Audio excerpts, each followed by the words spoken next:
नमस्कार दोस्तों, आपका स्वागत है हमारे शो चाय पे चर्चा पे, जो पावर्ड बाय है श्रीचूटू मार्केटिंग कंपनी के द्वारा। इस शो में हम बुलाते हैं एक ऐसे मेहमान को जो अपनी मोटिवेशनल जर्नी के द्वारा हमें मोटिवेट करते हैं। इसी तरह आज हमारे शो के जो गेस्ट है वो है डॉक्टर राजेश जी धाकड़, जिन्होंने मेडिकल फील्ड के साथ साथ एंटरप्रेन्योरशिप में भी अपनी बहुत बड़ी छाप छोड़ी है। मैं आपका होस्ट निशांत सेठी स्वागत करता हूँ डॉक्टर राजेश जी धाकड़ का। स्वागत करते हैं डॉक्टर राजेश जी धाकड़ का अपने शो चाय पे चर्चा पे। स्वागत है सर आपका। धन्यवाद रिशांत, धन्यवाद आपका कि आपने मुझे आपके इस प्रसिद्ध शो चाय पे चर्चा पे आने का मौका दिया है।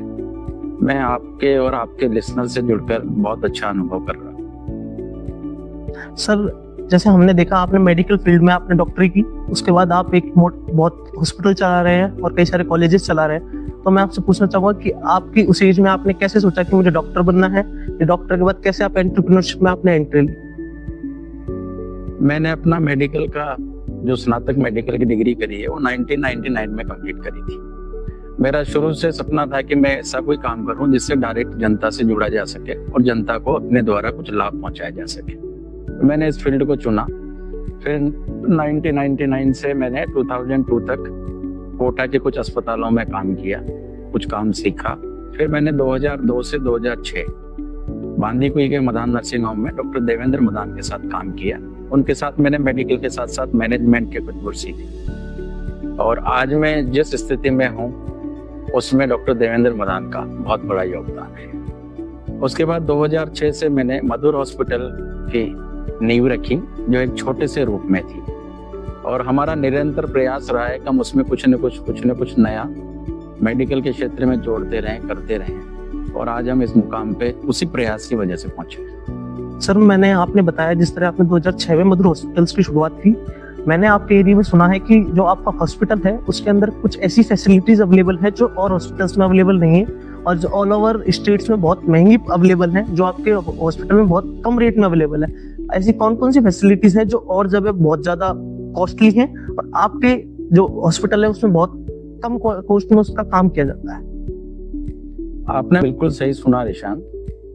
अभी जो हमने नई बिल्डिंग में हॉस्पिटल शिफ्ट किया है, अपनी सेवाओं में विस्तार किया है, उसमें कुछ नई सेवाएं बांदीकुई के लोगों के लिए हमने प्रारंभ की है।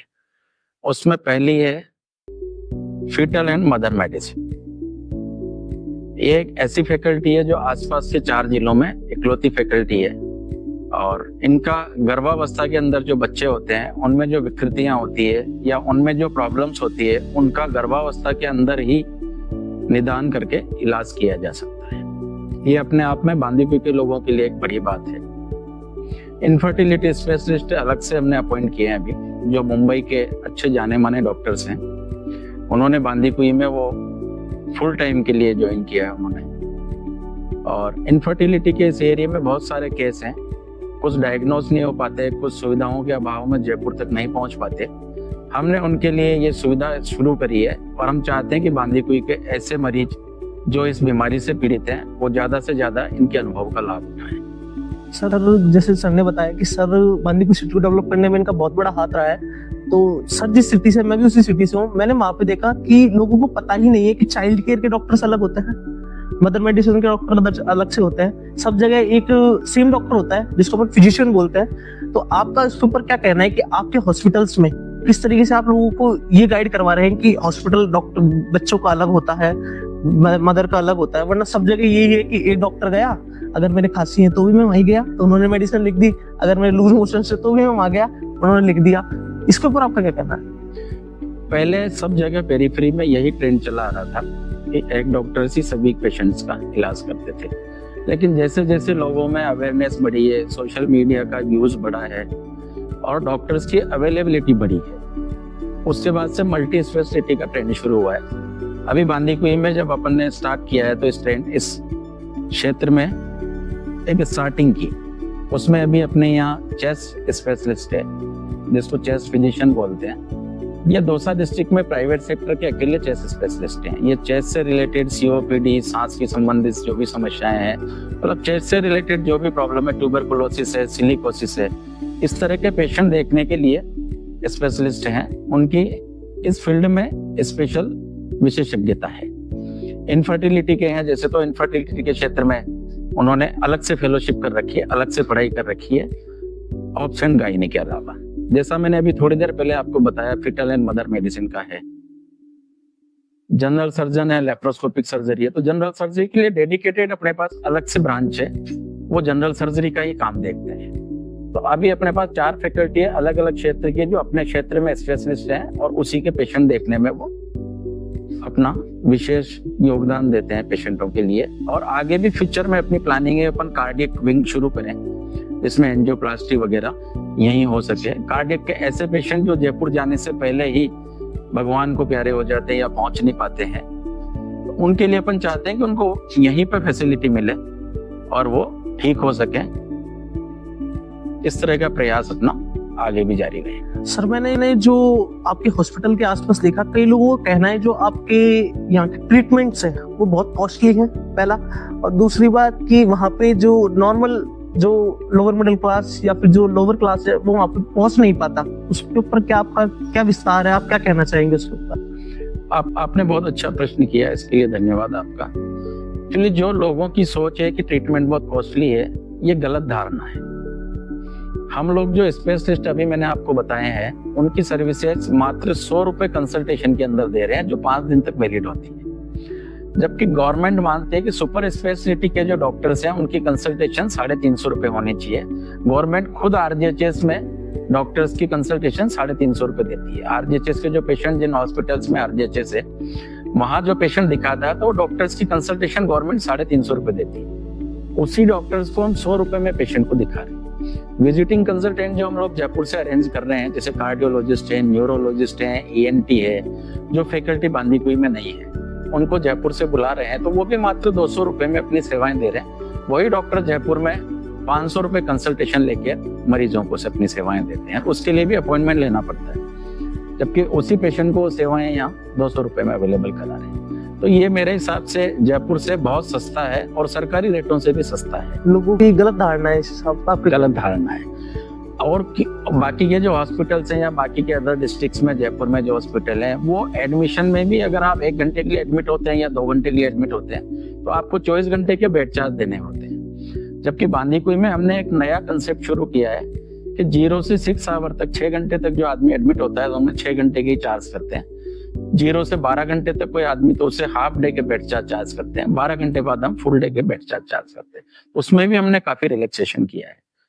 सर, जैसे आपने बताया कि आप लोग बांदीकुई की जो आपका शेयर है उसको डेवलप करने में बहुत बड़ा योगदान दे रहे हैं, उसी तरीके से जो आपके पास क्लाइंट आ रहे हैं, आप क्या चाहते हैं कि उनकी क्या धारणा हो आपके लिए, और आप ऐसा क्या चाहते हैं कि लोगों को आपसे इम्प्लीमेंटेशन मिले, कि लोग आपके पास किस तरीके के विचार लोगों के बने आपके प्रति भी और मेडिकल फील्ड के प्रति भी। आजकल क्या है कि जब तक बीमारी हाई लेवल पे नहीं पहुंच जाती, जब तक बेड पे नहीं पहुंच जाता आदमी, जब तक उसको दिखाना अच्छा नहीं लगता। तो आप उसके बारे में क्या बोलना चाहेंगे? आप लोगों को क्या गाइडेंस देना चाहेंगे कि आप क्या देखना चाहिए बारी? मैं लोगों को यही गाइडेंस देना चाहूंगा कि लोग, अगर आपके शरीर में आपको कोई भी प्रॉब्लम होती है, तो आप उसको लाइट नहीं लेंगे। आप उससे संबंधित इन्वेस्टिगेशंस कराएं, उससे संबंधित डॉक्टर्स को दिखाएं, और डॉक्टर अगर कोई एडवाइस देता है आपको कि आपको ये जांचें करानी है, आपको ये प्रोसीजर करना है, तो आप उसको फॉलो जरूर करें।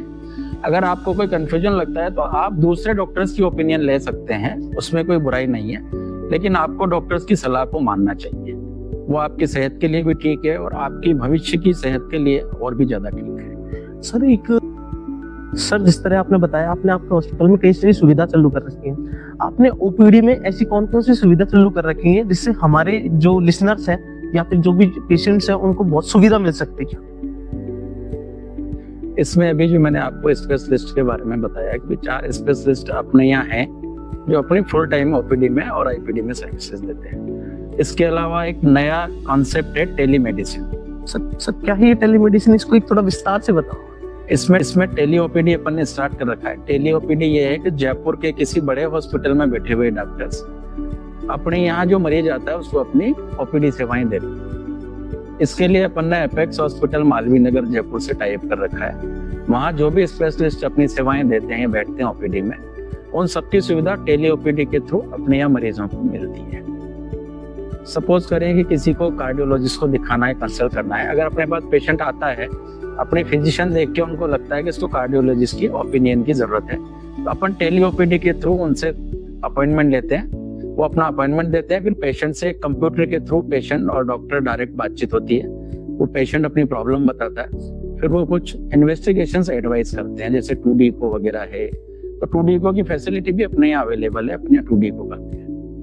इन्वेस्टिगेशंस के बाद फिर डॉक्टर्स को हम लोग इन्वेस्टिगेशन सबमिट करते हैं, फिर वो ट्रीटमेंट लिखते हैं और पेशेंट को यही ट्रीटमेंट अवेलेबल हो जाता है। इस तरह की जो है, जैसे एंडोक्राइनोलॉजी है, स्किन के हैं, जो फैकल्टी बांदीकुई में नहीं है और जयपुर एपेक्स हॉस्पिटल में अवेलेबल है, उनकी सर्विसेज पेशेंट ओपीडी आवर्स में कभी भी ले सकते हैं। तो इससे आपने एक प्रॉब्लम सॉल्व कर दी कि जो यहाँ से रेफर करने वाला था, उस प्रॉब्लम को आपने सॉल्व कर दिया, क्योंकि इसके बीच में बहुत बड़ा एक बहुत लॉन्ग डिस्टेंस हो जाता था, क्योंकि यहाँ से कहीं बाहर जाना, ट्रांसफर करना, उसमें बहुत गलत चीज, कई बार गलत केस भी हो जाता था, उसमें कुछ गलत भी हो जाता था।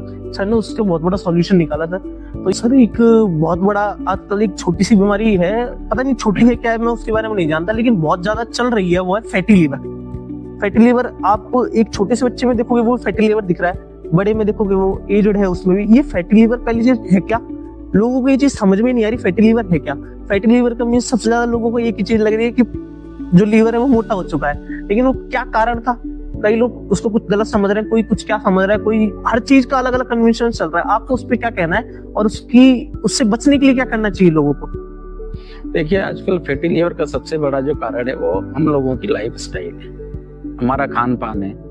हम लोग जो भी मार्केट में आजकल चल रहा है, फास्ट फूड वगैरह जो चल रहे हैं, सबसे बड़ा कारण बच्चों में फैटी लीवर का फास्ट फूड।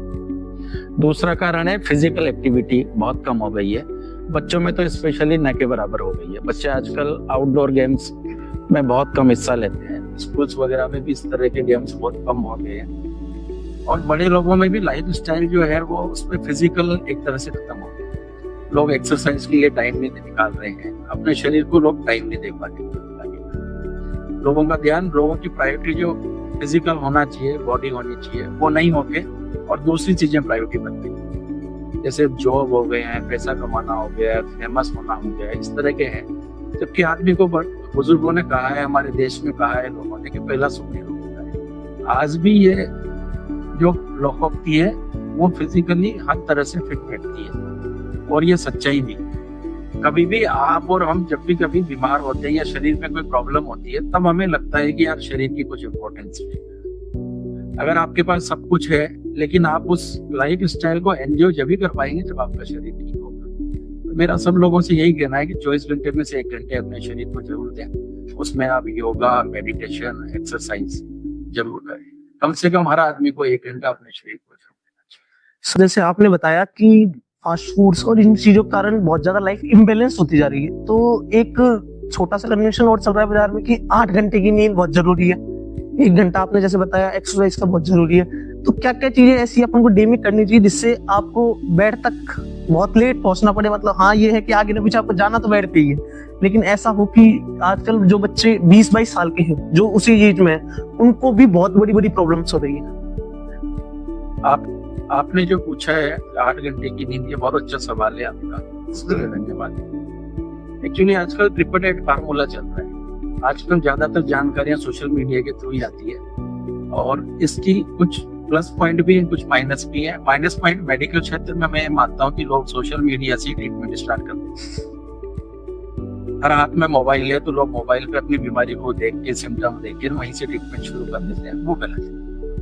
उसके लिए एक बार आपको फिजिकली डॉक्टर्स को दिखाना चाहिए। जो नींद के बारे में आपने बोला है, तो आजकल जो रूटीन चल रहा है उसको लोगों ने 3 हिस्सों में डिवाइड किया है 18 घंटे से। 8 घंटे की नींद, 8 घंटे का आपका वर्क डेली का रूटीन और 8 घंटे आपका फैमिली, एक्सरसाइज और सामाजिक कार्य। मैं समझता हूँ कि अगर हम इसमें बैलेंस करके चलते हैं तो शरीर के लिए भी अच्छा है, समाज के लिए भी अच्छा और परिवार के लिए भी अच्छा है। सर आपने जैसे बताया कि हर चीज को बैलेंस करके चलना चाहिए, उसी तरीके से मैं आपसे एक चीज और पूछना चाहूंगा कि जैसे आपने बताया आपने यहाँ पे कई ऐसी फैसिलिटीज अवेलेबल कर रखी है जो बाहर बहुत कॉस्टली है, आपके यहाँ पे कम। आपके हॉस्पिटल को लेके क्या विजन है? आप क्या चाहते हैं कि आपका हॉस्पिटल किस लेवल तक पहुंचे और आपका क्या विजन है जो आपके एरिया को आप ग्रो करना चाहते हो? आपका विजन क्या है इससे? हम चाहते हैं कि बांदीकुई में एक ऐसा मल्टी स्पेशलिटी हॉस्पिटल एस्टेब्लिश हो जिसकी हमने शुरुआत करी है। अब मैं इसको आगे तक ले जाना चाह रहे हैं कि हमारे यहाँ हर फैकल्टी अवेलेबल है। जो जयपुर में फैसिलिटी है उस फैसिलिटी बांदीकुई में है। इसके लिए जैसे हमने डायग्नोस्टिक क्षेत्र में काम शुरू कर दिया है। जो इन्वेस्टिगेशन अब तक जिले में नहीं होती थी वो हम लोग यहाँ करके थे और सेम डे करके थे। पहले कुछ इन्वेस्टिगेशन जो नेसेसरी होती है, जैसे डायबिटीज के लिए HbA1c हो गया, विटामिन हो गए, थायराइड हो गया, इन सब जांचों के सैंपल्स जयपुर जाते थे। वो अब हम यही कर रहे हैं और 1 घंटे में रिपोर्टिंग करके थे, और वो भी जयपुर क्लास लैब के। इसके लिए हमने रिलायबल डायग्नोस्टिक से टाई अप किया हुआ है और वो अपनी सेवाएं बांदीकुई में 24/7 की सर्विसेज। सर अपने शहर को बहुत ज्यादा डेवलप करने में अपना योगदान दे रहे हैं। सर एक आखिरी सवाल कि आप हमारी ऑडियंस को ऐसा कुछ एक मोटिवेशन लाइन या कुछ ऐसी लाइन दिखाए जिससे वो अपनी लाइफ में जो बेड तक पहुंचने का जो एरिया है उसमें बहुत लेट पहुंचे, मतलब उनको कोई भी ऐसी प्रॉब्लम्स नहीं हो। जैसे आज तक ज्यादातर सिम्टम्स ही होते हैं कि 24 आवर्स में से ज्यादातर लोग बीमार रहते हैं। जो 365 डेज है उसमें से 65 से ऊपर डेज तो आजकल लोग बीमार बहुत ज्यादा रहने लग गए। उसके ऊपर आपका क्या कहना है? आप क्या लाइन देना चाहेंगे लोगों के कि आप इस चीज को फॉलो करो जिससे आप बीमारी और सिम्टम्स से थोड़ा दूर रहें? हमारे जो शास्त्र हैं उनमें देखो 2 लाइन बहुत अच्छे से लिखी हुई है। पहली होती है मेडिकल का जो एम है वो है स्वस्थ स्वास्थ्य रक्षा, मतलब स्वस्थ व्यक्ति के स्वास्थ्य की रक्षा करना। दूसरा होता है आतुरस्य रोग प्रशमनम जय, मतलब बीमार व्यक्ति के बीमारी का ट्रीटमेंट करना। तो मैं फोकस करना चाहता हूँ पहली लाइन पे, स्वस्थ व्यक्ति के स्वास्थ्य की रक्षा की जाए ताकि वो बीमारी। इसके लिए हमारे इंडियन कल्चर में, भारतीय संस्कृति में जो ऋषि मुनियों के टाइम से चला रहे हैं वो ही चीजें आज फिर से स्टार्ट हो गई। योगा है, मेडिटेशन है, प्राणायाम है, तो लोगों को इन चीजों को अपनी लाइफ में शामिल करना चाहिए डेली रूटीन, ताकि वो बीमार होने से बच सके। रही बात खाने पीने की चीजें की है, तो सबसे मेन इम्पोर्टेंट है कि हमें क्या खाना चाहिए। तो खाने में मैं 3 शब्दों में बहुत अच्छी बात बताऊंगा जो आपकी लाइफ में बहुत आगे काम आएगी, यूजफुल रहेगी। पहला, सीजन। हमें सीजनल चीजें खानी चाहिए। जो चीज सीजन में आ रही है, प्रकृति ने हमें जिस सीजन में प्रदान करी है उसी रूप में हमें उसी सीजन में खाना चाहिए। आजकल हम लोग कोल्ड स्टोरेज की चीजें काफी पुरानी खा रही है, जो सीजन में नहीं आती है उनको खा रही है। सीजनल के बाद आता है रीजनल। प्रकृति ने जहाँ जो लोग रहते हैं उनकी प्रकृति के हिसाब से वही चीजें वहां उपलब्ध कराई है। जमीन में वही चीजें होती है वहां जो प्रकृति में देती है, उन लोगों के लिए वही चीजें फायदेमंद है। सीजनल के बाद रीजनल हो गया, तीसरा आता है ओरिजिनल। जिस रूप में हमें प्रकृति से चीजें मिलती है हमें उसी रूप में उनको ग्रहण करना चाहिए। आजकल जैसे राइस, हम पॉलिश्ड राइस ले रहे हैं, पॉलिश दालें ले रहे हैं, रिफाइंड ऑयल ले रहे हैं, तो ये सेहत के लिए बहुत खतरनाक है। ऑयल जो आपका कच्ची घानी में निकलता है, अगर आप उसको यूज करते हैं, दालें जो नेचुरल होती है उनको यूज करेंगे, राइस को यूज करेंगे, तो सेहत के लिए भी ठीक रहेगा और कॉस्ट के लिए भी ठीक रहेगा। ये थे हमारे डॉक्टर राजेश जी धाकड़, जिन्होंने अपनी मोटिवेशन लाइन और अपने कामों के द्वारा अपने शहर को डेवलप किया। तो हम अपने पॉडकास्ट को ले जाते हैं समाप्ति की ओर। शुक्रिया राजेश जी धाकड़, जो आपने यहाँ पे आकर हमारे ऑडियंस को और हमको मोटिवेट किया। Thank you sir. धन्यवाद निशान जी, आपका और आपके चैनल का बहुत बहुत धन्यवाद। धन्यवाद।